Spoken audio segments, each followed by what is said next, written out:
Take a deep breath in and out.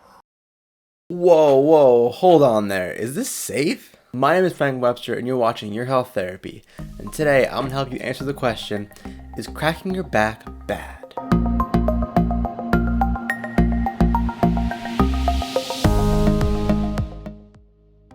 Now, is cracking your back bad? Well, for most people, no. And a lot of the time it can be very beneficial. It is shown to help with reduction of pain, increasing of your natural motion of your body, and allowing you to get into healthy postures. For some people, it can be risky, but more on that in a few minutes. First, I want to tell you what exactly it means to get your back cracked. Now, in technical terms, this is called a high velocity, low amplitude thrust or mobilization.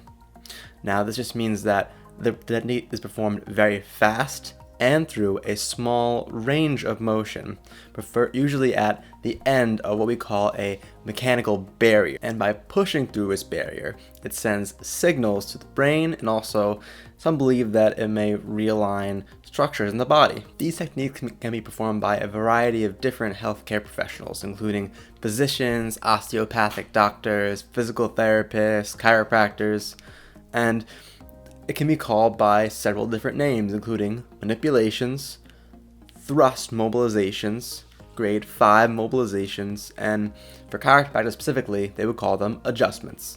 So what does this do to your body?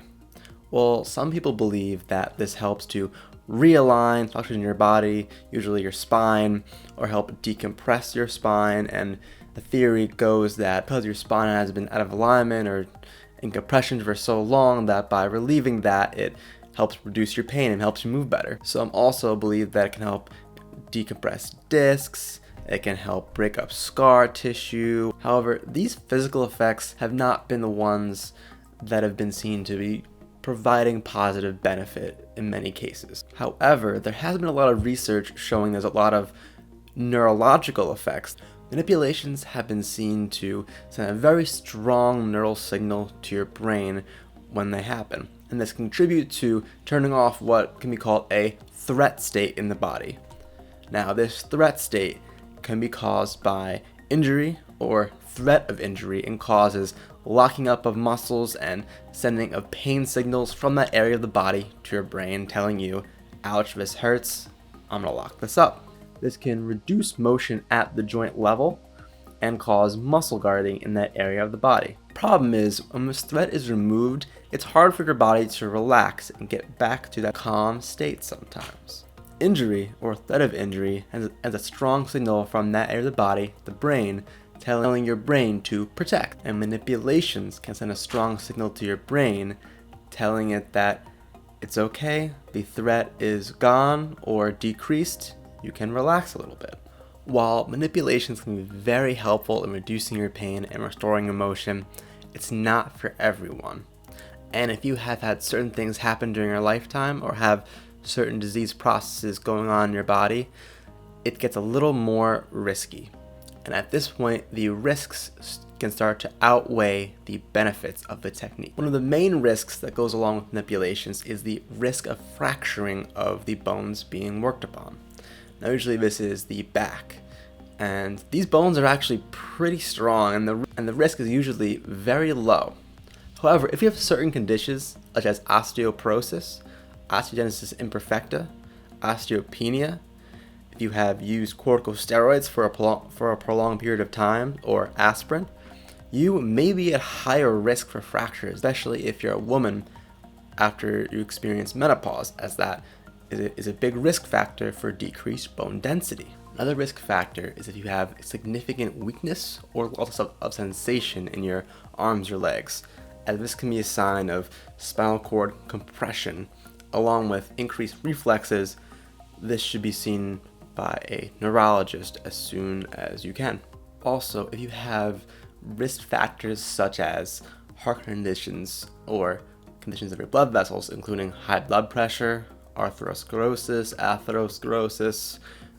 artery disease, cervical artery dysfunction, this also would not be a good technique for you and could pose risks to dislodging blood clots. If any of these sound like you, then manipulation is probably not the best technique for you. However, it's okay because there are many techniques that are just as effective as manipulation for your body. Techniques such as joint mobilizations of a lower grade than a manipulation, patient exercise, and education on things that could be contributing to your progressive loss of motion and pain have been seen to be very effective even without the use of manipulations. Now, for anyone who is safe to undergo manipulation, you also want to be aware of some side effects that can occur along with this, such as local discomfort, nausea, headache, dizziness, that can occur about 4 hours after a manipulation technique is performed on you and will subside within 24 hours.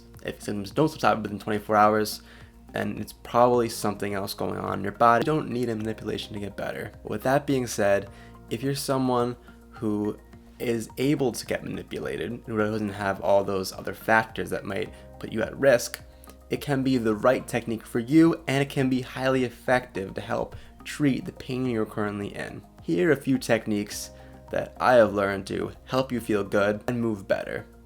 Just don't try this at home.